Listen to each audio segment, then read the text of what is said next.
the way you can best support them is probably the same way you would, support people. Their consciousness, their pieces of consciousness, they just have smaller decision spaces than we do. Their potential is what they can become is a little more limited, in that their decision space is smaller. They don't have all the choices that we have.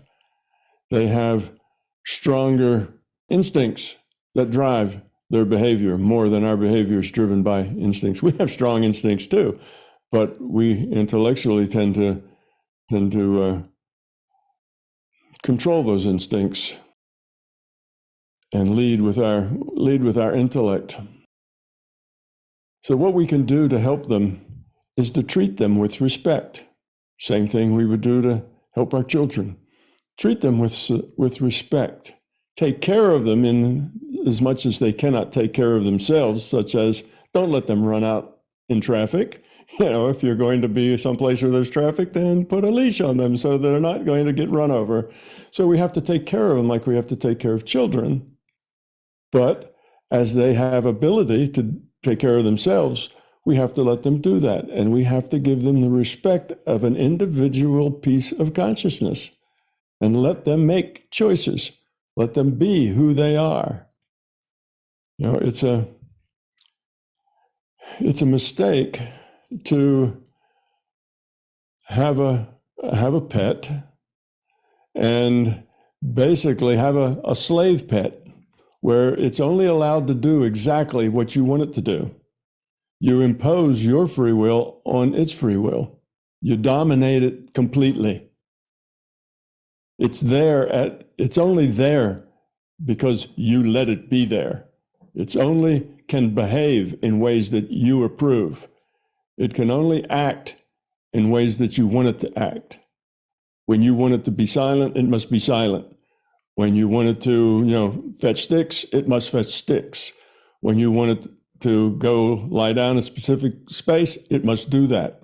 Now we can train dogs, cats much less, horses some, we can train animals to obey us, but we have to not get in the position of feeling like they're master in all things, that they're there just to please us. That's arrogance. And if we had that same arrogance with other people, we'd get a lot of pushback. Well, the pets won't give us much pushback.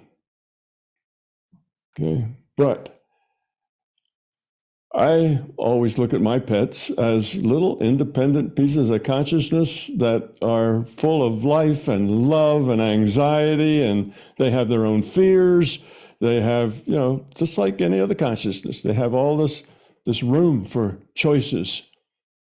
And I tend to like to let them make the choices until those choices become dysfunctional.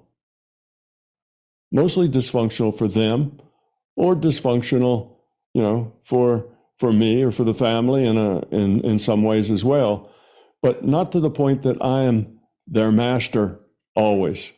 I don't want to be just their master. I also want to be their friend. I also want to be their advocate. I want to be somebody they interact with, not somebody they have to please.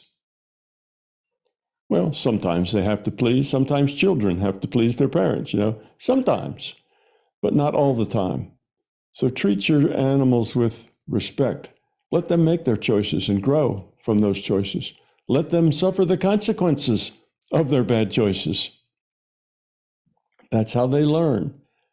So if they're going to act out and be very ugly, say to guests who come to your house, well, then they get put in some other room. They get taken away, put someplace else. If they want to join the family and be part of it, then they have to learn to not be ugly. So it's not that you let them be however they just want to be, but you let them learn that process. But you don't deal with them with anger. You deal with them you can demand certain behavior like you would of your children, but you still have to respect them as individuals. So I think that's one of the things that we we don't do very well with our pets. We don't really see them as little individual pieces of consciousness that have their own free will, and treat them that way and enjoy them that way and enjoy their own particular personalities rather than trying to form them into, something that we want. So we tend to be a little heavy-handed in our dealing with our pets. So if there's any one thing that I'd say that people should do, how we could make our pets learn more is treat them with respect as a little independent piece of consciousness. In a way, you treat them like your children, with love and with caring, take care of them, but don't try to dominate them. We know what happens to children who are, severely dominated their whole lives. It makes their life difficult when they get out from under that domination, and they don't learn so much. So it makes it very difficult for them. So when they die, they're a piece of consciousness. Okay, now, there is a difference between various levels and stages and capacities and abilities of consciousness. The consciousness of, say, mosquitoes or bumblebees is going to be different than the consciousness, of chipmunks and squirrels. Is going to be different than the consciousness of dogs and cats. It's going to be different than the consciousness of wild wolves and lions. Is going to be different than the consciousness of people. So every little piece of consciousness is kind of different in its capacity and its capabilities. And depending on how some individual within that species is growing, the system may make that more of a individual experience, more of an individual thing, and more like an IUOC. And in as much as there's not much learning or not much paying attention to things, there's just mostly hardwired, things happen just because the biology makes it happen. It's all stimulus response. Then the system probably deals with that differently. In other words, let's say you have an entity, a dog, a cat, or a bumblebee, and it's learning something. It has some lessons. It has some choices to make. As those choices are made, the system would probably treat that as an independent entity. Whereas if you had that dog or that cat or that bumblebee was just part of the pack, part of the hive, whatever, and there really were very few choices being made that were choices to grow, then it may treat that as a group entity, not really pay a lot of attention to the individuals. And as an individual breaks out of that group and ends up with a major decision, then they would be treated more as an individual. As that entity is back into the mass of the hive or the colony, then it may not be treated so much as an individual. So it's not the same necessarily as with, say, humans. Most every human is treated as an individual, because we have such a large decision space. Our choices are important and significant choices that we make every day toward our growth. It's not necessarily the same with a bumblebee or an ant, But if you take one ant and follow what that one ant is doing and why it does it, you will probably find a consciousness making choices.